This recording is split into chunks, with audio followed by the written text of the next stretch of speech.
The Mist 2007. Here's a scene that still ruins people. A father is trapped in a car with his young son and 3 others, surrounded by a fog full of things that don't kill quickly. The gas is gone, there's nowhere to run, and he's holding a gun with 4 bullets for 5 people. So he makes a choice no parent should ever face. He shoots the other 4, including his own little boy, believing a quick death is the last mercy he can give. Then he climbs out to let the creatures take him, and that's the moment the fog lifts. The army rolls in. Everyone he just killed would have survived if he'd waited 60 more seconds. He didn't lose to the monsters. He lost to giving up too early. That horror came from something humans open. This next one was floating over a ranch, pretending to be a spaceship. Nope, 2022.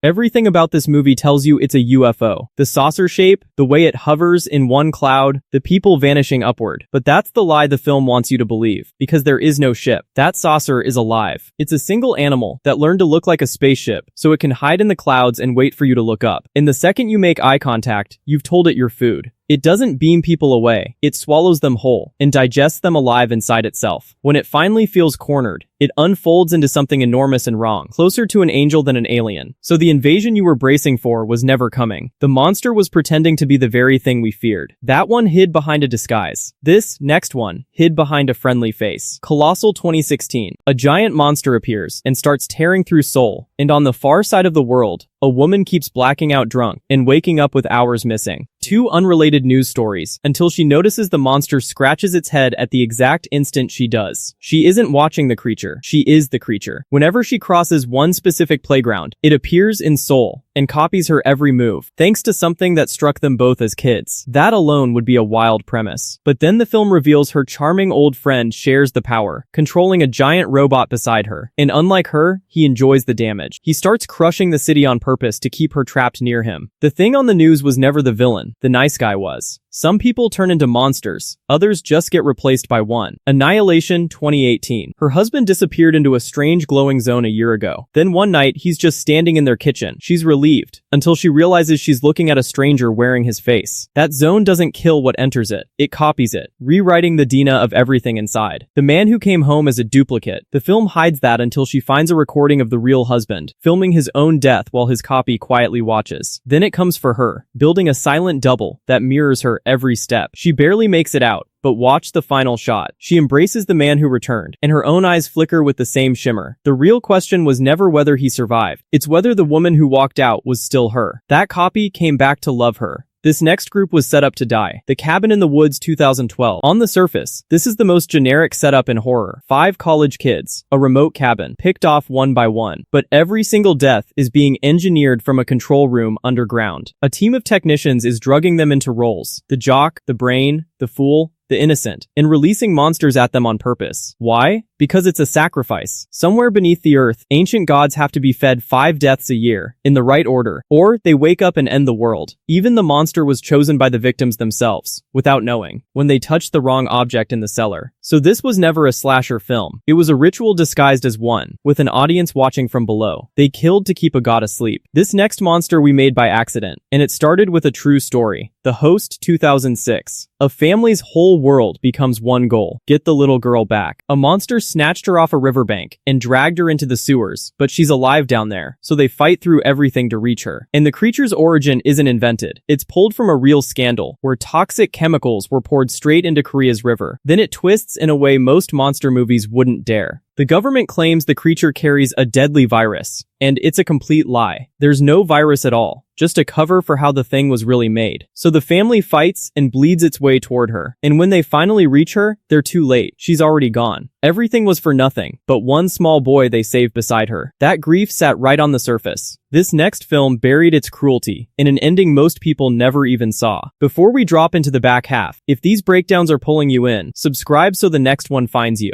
The twists only get stranger from here, and the one coming up might be the bleakest on the whole list. The Descent 2005.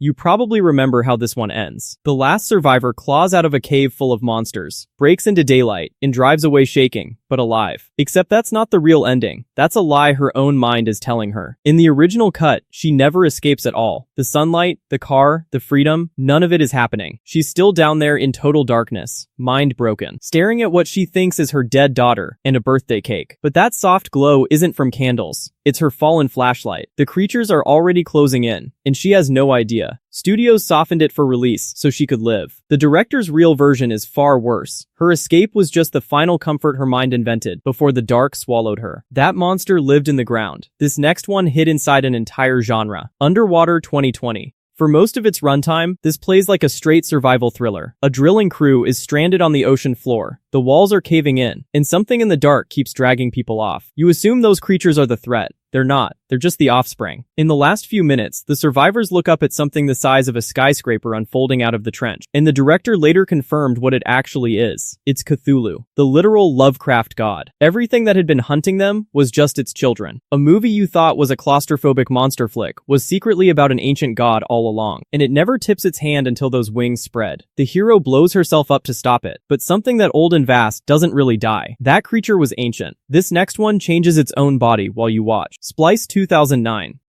Two scientists break every rule and grow a living creature from human and animal DNA. They name her Dren and start raising her like a daughter. And for a while it almost works. Then it curdles. She grows unnaturally fast, turns hostile, and seems to die. So they bury her. But the film planted a warning earlier that everyone forgets. One of their other lab creatures suddenly switched sex. From female to male. Dren does the same thing. She claws out of that grave transformed and enraged, and kills nearly everyone on the farm. And the movie saves its most disturbing move for last. One creator walks away pregnant with Dren's child, and calmly accepts a fortune to carry it to term. The horror doesn't end with the monster. It signs a contract to keep going. That thing was grown in a lab. This next one is hiding inside your own words. Pontypool 2008.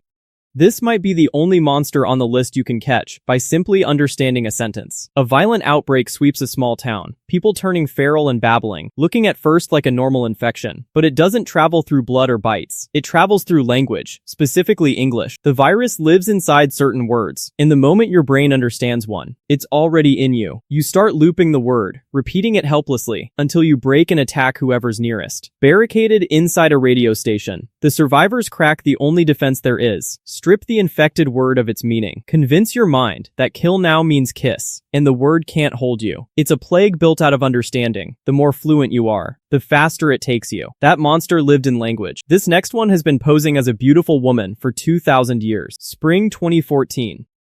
A guy grieving his mother runs off to Italy and falls for a beautiful, mysterious, local woman. Classic vacation romance, until he walks in on her body, twisting into something covered in tentacles. She isn't hiding a dark secret so much as a biological one. She's roughly 2,000 years old. Every 20 years, she gets pregnant, and her body uses the embryo's cells to rebuild itself young again, resetting the clock. During each reset, she loses control and briefly becomes creatures from far back in our evolution. She's outlived every person she's ever loved this way. But there's a single escape written into her own biology. If she truly falls in love, the hormones that flood her body stop the cycle for good and let her finally age and die like a human. Her way out isn't violence. It's love. Love could free that one. This last monster only dies if you get drunk enough. Grabbers 2012. This one has the most absurd survival plan in monster movie history, and it completely works. A remote Irish island gets overrun by blood-drinking creatures from the sea. Fast, vicious, and hunting anything with a heartbeat. But the locals discover a strange loophole. The creatures can't process alcohol. If your blood is drunk enough, you taste like poison, and they won't touch you. So the only way to survive the night is to get the entire island hammered. The whole town packs into the pub and drinks itself senseless. Because here, sobriety is what gets you killed. It's ridiculous, and it saves their lives. And that's the strange thread running through every twist on this list. The best monster movies were never really about the monster at all. They were about us. What we become the second the thing finally shows up.